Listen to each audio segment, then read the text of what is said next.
America और Iran के बीच तनाव एक बार फिर बेहद खतरनाक मोड़ पर पहुंचता दिखाई दे रहा है।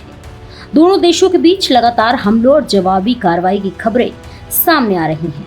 इसी बीच कुछ मीडिया रिपोर्ट्स और दावों में कहा जा रहा है कि अमेरिका ने ईरान के मशहद शहर में मौजूद 2 अहम पुलों को निशाना बनाकर तबाह कर दिया। ये दावा इसलिए भी चर्चा में है क्योंकि मशहद को ईरान के सर्वोच्च नेता आयतुल्लाह खामेनी का गृह नगर माना जाता है और रिपोर्ट्स में ये भी कहा जा रहा है कि उनका जनाजा इसी शहर में पहुंचने वाला है। ईरान की ओर से इस कथित हमले पर तीखी प्रतिक्रिया सामने आई है। ईरानी अधिकारियों का दावा है कि अमेरिका का ये कदम खामेनी के जनाजे और उससे जुड़े कार्यक्रमों को प्रभावित करने की कोशिश है।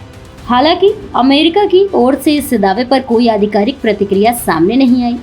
ऐसे में इन दावों की स्वतंत्र पुष्टि अभी नहीं हो सकी। रिपोर्ट्स के मुताबिक मशहद शहर में अमेरिका विरोधी माहौल भी देखने को मिल रहा है। सोशल मीडिया पर वायरल तस्वीरों और वीडियो में एक होटल पर लगा बैनर दिखाई दे रहा है जिस पर अंग्रेजी में लिखा है वी विल किल ट्रम्प। दावा किया जा रहा है कि ये बैनर अमेरिका राष्ट्रपति डोनाल्ड ट्रंप के खिलाफ लोगों के गुस्से को दर्शाता है। हालांकि इस बैनर की सत्यता और समय की स्वतंत्र पुष्टि भी फिलहाल नहीं हुई है। उधर ईरान ने भी अमेरिका के खिलाफ जवाबी कार्रवाई तेज करने का दावा किया। रिपोर्ट्स में कहा गया है कि ईरानी सेना ने अमेरिका के नौसेना मुख्यालय के पास हमले किए हैं और कई अन्य रणनीतिक ठिकानों को भी निशाना बनाया। इन घटनाओं के बाद पूरे पश्चिम एशिया में तनाव और बढ़ गया तथा अंतर्राष्ट्रीय समुदाय की चिंता भी गहरा गई। इसी बीच अमेरिका के उपराष्ट्रपति जेडी वैंस का भी बड़ा बयान आया।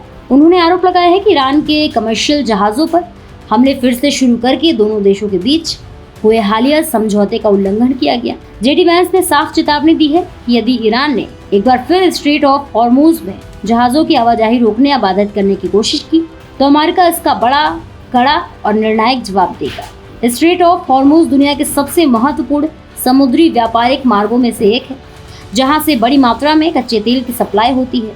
ऐसे में यहाँ किसी भी तरह का तनाव पूरी दुनिया के ऊर्जा बाजार को प्रभावित कर सकता है। वहीं कुछ मीडिया रिपोर्ट्स में ये भी दावा किया गया है कि इस युद्ध में अमेरिका को भी भारी नुकसान उठाना पड़ा है। रिपोर्ट्स का हवाला देते हुए कहा गया है कि युद्ध शुरू होने के बाद से अब तक अमेरिका वायुसेना के लगभग 30 MQ-9 रिपर ड्रोन मार गिराए गए। रिपोर्ट्स के अनुसार एक MQ-9 रिपर ड्रोन की अनुमानित कीमत करीब $3 करोड़ यानी लगभग 250 करोड़ रुपए से अधिक बताई जाती है। यदि यह दावा सही साबित होता है तो अमेरिका को अरबों डॉलर का सैन्य नुकसान हो सकता है। फिलहाल अमेरिका और ईरान दोनों की ओर से लगातार दावे किए जा रहे हैं।